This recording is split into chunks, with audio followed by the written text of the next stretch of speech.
They told me for years there was no money in podcasting. Well, they were all wrong.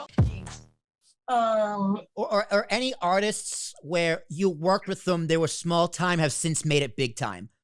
Oh, well, I mean, that's silly. Kanye West. Like, come on. What year did you work with Kanye? In 1998. Okay, you can't get much earlier than to that. 99. Really? Well, okay, well, 98 to 99. And he was a producer for Rockefeller. He was a producer who wanted to become a rapper. Everyone kind of laughed him out of the building. Right. And see, the one thing I will say about that, it's true, but it's not true. Nobody laughed him out the building, but people were not as supportive. Yeah, they didn't take it seriously. Right, but nobody was like, "Oh, get the fuck out of here! You can't do it." Right. Like, all right, man, let me hear it. So, definitely, and I remember when he was over at like working with Derek Angeletti, which is the mad rapper who used to do all these things for Diddy. I remember when he was over there, and then I remember my the two A&Rs that I worked with closely, Hip Hop and G, were always getting beats from him for all the artists on the Rockefeller roster. And then him and Just Blaze, like they literally did Jay's Black Album with either Kanye or Just Blaze, who produced on that album. There was like nobody else. And that was maybe Jay's fourth or fifth? I can't remember. You know I hate Jay-Z, so. Yes, I do. I have no real feelings about it. Can't stand the man. Can't stand the man. I will stand on this my soapbox and fuck Jay-Z. I will say fuck Jay-Z to the heavens. Great musician, phenomenal rapper, great writer, great producer. Just hate the man. I hate him.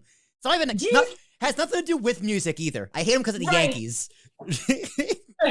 He's not like, I will not. It was nice working for him. That was the best job that a 22-year-old could have had out of college.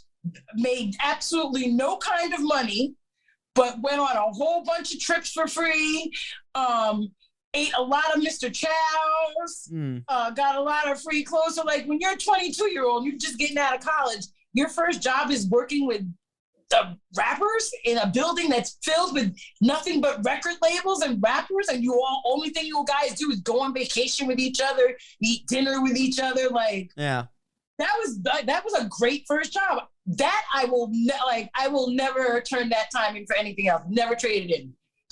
Made friends that I'm still friends with to this day. Like I'm still friends with the majority of people who started with me at Rockefeller. Only people I can't get on the phone are Jay-Z and Damon. I can get Biggs on the phone, maybe. Jay, I wouldn't even know how to. I mean, I would know. I know who I could possibly call, but it would never happen. I would never get him on a phone call. Right? Yeah, his schedule is ridiculous. But like I'd have to.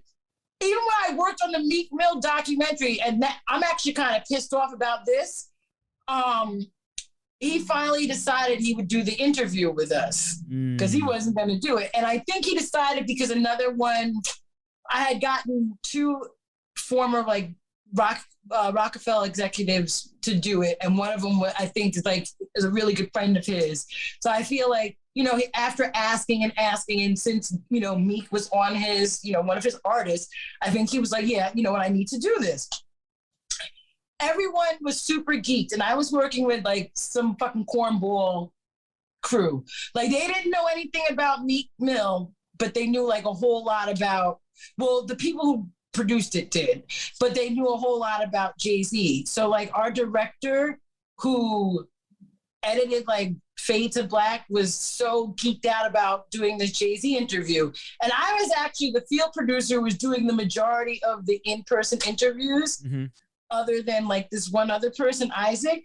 And when it came time to do Jay-Z's interview, I was literally in LA that week. They flew me home the day before just so that the other guy, none of the other team wasn't even out there.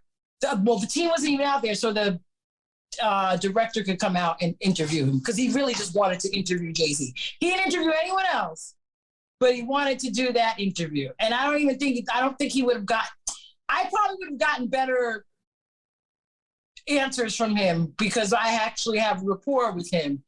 But I was actually pissed. I'm like, you guys just want to interview him because it's Jay-Z, not because you want to get a good interview. And that's kind of fucked up. Right. You want the name instead of the content.